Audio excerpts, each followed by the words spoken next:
Hey there, true crime friends. Listen, I was about to go to bed and I was like, wait, I have not recorded a lunchtime true crime for tomorrow. So I had to pull my act together and whip out a quick lunchtime true crime. But then I found one over the weekend and I was like, let me go revisit and take a few notes and I can whip this right out. Okay. Oh, I hope these dogs don't start barking. But look, you know what you got to do. You got here, hit the like button, settle on in with your fork and your salad and whatever. I imagine people eat other things aside from salad, but I eat salad pretty much constantly because it's kind of my favorite food with lots of protein and a good dressing, whatever. Anyway.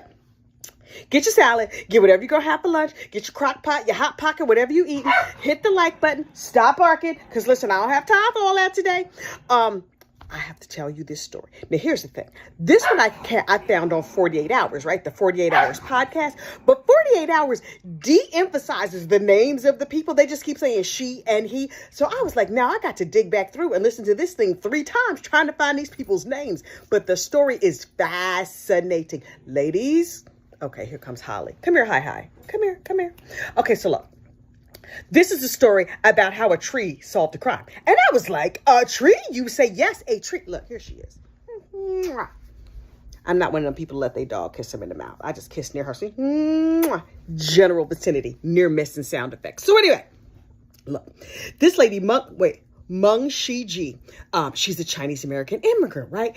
She's born during China's one-child policy. But her parents were like, she's such a great daughter. We only wanted that one child, so we were good with just hers. As my dogs try and destroy each other, I should have been good with just one dog. So anyway, she gets into like the University of Beijing or whatever, and she's doing real good over there. And then she comes to the United States and she finishes her undergrad. Then she goes on for her bachelor. She finishes her bachelor's here and then goes on for her master's and something else. She's like an electrical engineer, so she's like super smart. One of my kids is studying that. So anyway. So she goes on and gets a really good job. And she meets a dude on the job. Well, she's super smart. So, of course, she's the boss. But she's dating one of her underlings. But it's love, and they love each other, and everything is terrific. And I'm like, that's so cute. I love a love story. So they're going right along. But she's like, listen, my student visa has run out. I'm not sure what the visa is called for when you're working. But, like, she wasn't sure how that was going to work out. And her boyfriend was like, me and you should get married. But here's the thing. Apparently, now we should know this from 90 Day Fiance, but I had not thought about it. When you're a person who's in this country, like whether it's for school, for work, for whatever reason, there's a certain amount of pressure of like, I love my job. I'm making a lot of money. I've made a good life here for myself, but I might have to like leave everything and go back to my country. And it's good in my country. I love my parents and everything. But if this nice young man marries me, then I can stay in the country. Also, he can hold that over my head. So it creates this unbalanced power dynamic. Well, listen, Miss Mengqi was making bank. They get married. She's like, okay, everything is cool. And he's like, you know what I'm going to do now? I'm going to stop working. And she's like, great, go on back to school. Do what you're going to do. I'm making enough money for the two of us. Then she gets pregnant and has a baby. So nice. In China, the tradition is that your mom and them come over to your house for the first 100 days and help you take care of the baby. So it's like, okay, taking care of the baby, everything is going good. And then her husband, Joe Ellich. Joe Ellich. He was only 23 years old. She was 28. But every time they got into fights, he was like, oh, I should just send you back to your country. Now, what you're not going to do is threaten me. That's one thing. Baby, I will take this child and I will take my good Chinese dumpling recipe and I will go back to China because you and the threats are not a thing. But that's not where she was coming from. She was like, look, I'm trying to raise my child here. I'm trying to make a good life here. Everything is going good. I just got a few more months and I can like get my final papers and I can divorce his behind. Also, she had a little thing on the side. Good for her. If he wasn't doing you right and you need to get you a thing on the side, sometimes you need you an emergency thing on the side. Now, do I condone having affairs and cheating? Absolutely not. Unless it's really necessary. And the girl, do what you got to do. So she was doing what she got to do. And she had this side dude. So I'm like, okay, Miss Thing. But he was like in China or whatever. So it's not like, it wasn't a physical affair. It was a very emotional affair. She's emailing him back and forth. Well, the husband finds out. And he is raising Cain, right? And he's threatening her. And then he's recording it on his phone, all Johnny Depp and Amber Heard style. And so he's just like, you're having an affair and blah, blah, blah. And his messages were like, not nice, but not horrible either, right? But he recorded himself not being that bad. And then one night he calls the police and he was like, she's missing. Y'all might want to come and take a look around. And they were like, wait, she's a new mother. How's a new mother? Okay, by the time her baby was like a year old by then, but still, that's still a very young child. He was like, I don't know where she went. She was having an affair with some dude. I think they ran off. And the cops were like, can we have her phone? And he was like, yeah, sure. Take her phone. Well, you know the cops. They use Celebrate. They downloaded the phone. They got all the information. They found all the recordings that he had, and then they found some recordings that she has secretly made that he didn't know about, where he's screaming at her, cussing at her, threatening to kill her. They're looking at Joe like, Joe, you seem to have left out the part where you was threatening her life and threatening to deport her. He was like, marital disagreements. Did you see that she was sending sexy naked pictures to another dude who was in China? And they were like, yeah, but now she missing. So what you got to say? And he's like, nothing. They said, where were you the night she went missing? He was like, no place. I just sitting here in my house. I decided to give her a massage. She had a nice massage. She fell asleep. And then I was like, oh, I'm not going to wake her up. So I take my baby, my 1-year-old, and we just went on like a long leisurely drive around the local area. Suspicious, because I believe humans do not belong in the woods. He was out there in the woods near the forest and a lake and a pond and some trees or whatever. And I was like, okay, something about him. So the cops did all this searching and all this looking, but they couldn't find anything. And they were like, we're going to do a little bit more deep investigation. We suspect him deeply, but we have no evidence. And he was like, you can look wherever you want. I think she went back to China. They were like, we checked Uber and we don't see nothing. And he was like, I don't know. Maybe she walked to the airport. Maybe she ran off with another man. I'm going to sit here and collect all of her money from her paycheck that's still coming in. And I'm going to raise my 1-year-old child. And I'm not going to be bothered with her. Please and thank you. And that is the end. The cops were like, okay, we're going to take some things from your house, though. Okay. And he was like, sure. Take whatever you like. So they collected some little things, her phone, an old pair of boots of his that had some mud on it and whatever. And then time goes by. Cops have nothing. Well, Joe is over here living his best life. He's being a jerk, probably to the American women, just living his life. And then one day, some person, for God knows what reason, is walking through the woods and they see something shiny. They're like, oh, what is that? Maybe they were using like a metal detector. Maybe they just used their eyeballs. I don't know. But they went and they pulled on it and they were like, oh, what is this? A boot? A coat? A hat? What's going on? How did they find a body? That's why I don't walk in the woods. That's why nobody should be walking in the woods, because you might find a body in the woods. Every time I go on a nature walk, and by a nature walk, I mean I walk through the park on a very paved path. Every time I see a bag, every time I see just like some bushes that are all rolled up into a bundle, I'm like, dead body. I'm going to keep walking because, I mind my business. But obviously, that is a dead body. Now, I will take a picture of it on my phone in case I need evidence later. But I'm like, see? Dead body. That's why I don't even belong in the park over here. But anyway, so this person finds a dead body like you do. And they were like, hey, officer friendly. Yeah. Dead body over here. So the cops come out and they're looking around and they're like, oh, what was her name? This is Mengqi. Here is her body. Was her remains, her skull and whatever, some bones. They did the DNA test and he was like, yeah, maybe she went for a walk and she tripped and fell. I don't know.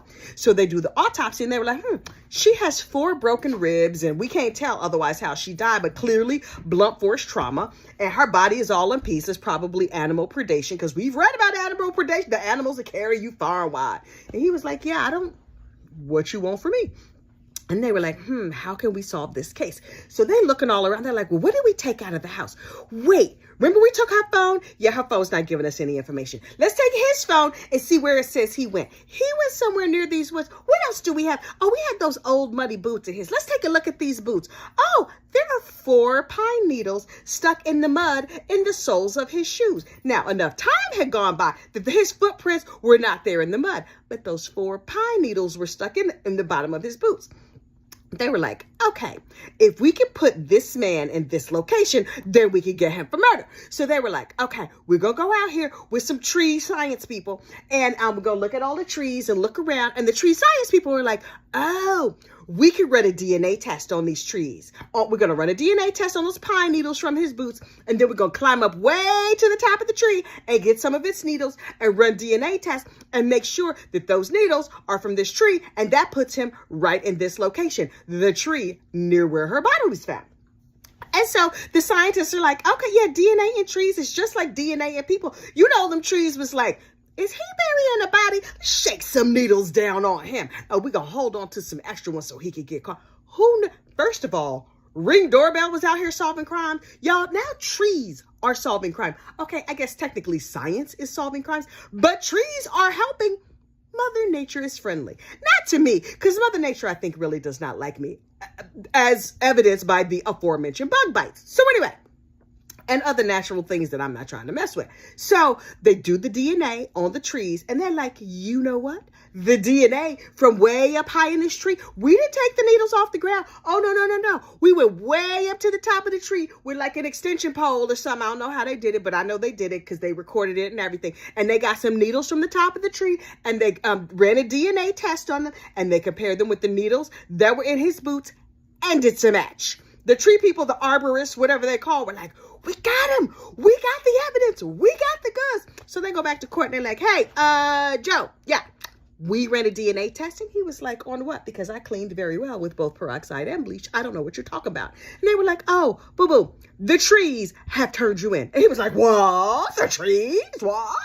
Trees are out here solving crimes, and I, for one, am here for it. So Joe goes to court. He's like, now see, let me explain to you what happened. See, so what happened was she was very tired, and she laid down, and I was giving her a massage. Yeah, a massage. And then we got into an argument, and I pushed her, and she fell and she bumped her head, but she was not unconscious. And then she went and she laid in the bed and she fell asleep. And then the next morning she was dead. And so I was like, ooh, what am I going to do? My wife is dead. Did I call 911? No, I did not. I took her out to the forest and I buried her. They're like, right. Cool story, bro. Quick question though. How did she end up with 4 broken ribs? He was like, naturally. They just broke on their own, possibly when I punched her or kicked her or pushed her. I don't know. I think that her boyfriend from China broke the ribs. And the jury was like, right. Okay. Y'all don't even have to leave the room. You know how it goes sometimes. The jury just leans over like, you guilty? Yeah, we get. Okay. So, he's guilty and he go to jail. And so I believe he got LWOP'd. I don't know. I don't even know that 48 hours went into it. Now listen, I like 48 hours in their crime, but they focus a lot on the crime and not so much on the people and all the facts and the details. But I got enough facts and details to know that them trees solved that crime. And I'm like, okay, criminals, things you need to know. You need to get WhatsApp on your phone, Ring doorbells out here solving crimes, and trees will rat you out. Trees are snitches. And you can try and give them snitches stitches, but there's an excellent chance you're not going to be able to fight a tree. I'm just letting you know. Go on, punch a tree. See what happened. You punch somebody, you punch a human, you might have a fighting chance. Even if it's a big dude, you maybe might have a fighting chance. You punch a tree, that's not going to go good for you. I'm telling you right now. So, in addition to all the iPhones watching you and all the cameras on the highways or whatever, the trees are also watching you. Also, God, but whatever. I'm just saying, you better watch yourself out there. Now, listen. Lastly, but certainly not least, Hawaii is on fire. And Maui. I suspect that Lori Vallow Daybell set Maui on fire. Merely speculation, but I believe she's mad that she got convicted, so she set Maui on fire as her vengeance. And even if she didn't, I'm sure she is telling herself that she did. And then also out there in California is having earthquakes and a tornado, a flood, some sort of water event. Now listen, my grandmother would tell you, we in our last days, baby. We in our last day. Because every time anything happened, that was all the proof she needed. Remember when Janet Jackson's nipple came out at the Super Bowl? She was like, see? That's all the sign we needed. We in our last day. Oh, no, that wasn't my grandmother because my grandmother wasn't even alive back then. That was my great aunt, my husband's auntie. Honey, that nipple came out and she was convinced that was a sign that Jesus was coming. I was like, oh, Jesus is sending us nipple signals now? Okay, all right. I would think that Jesus could communicate a little bit more clearly than through Janet Jackson's nipple. But what do I know? I am not a biblical scholar. Maybe that's in Revelation someplace. Lo unto thee, the nipple shall be whipped out at the Super Bowl. Child, I don't know. Anyway, all of that to say, Keep a good thought for our friends in California and our friends in Hawaii, but not for Lori Vallow Daybell. We not keeping a good thought for her at all. We're going to send up a prayer to the Golden Girls that all of our friends over there in California, that they stay safe, they stay dry, and that the earth doesn't rattle too much underneath them, because nobody need the earth. You don't need the earth moving under your feet. Only if you like dancing real hard and the floor shakes. That's a good earth removing under your feet. But you just minding your business and an earthquake come through. No, ma'am. We not about that earthquake life. Okay. Y'all have a good rest of your day, and I will see you soon. Bye.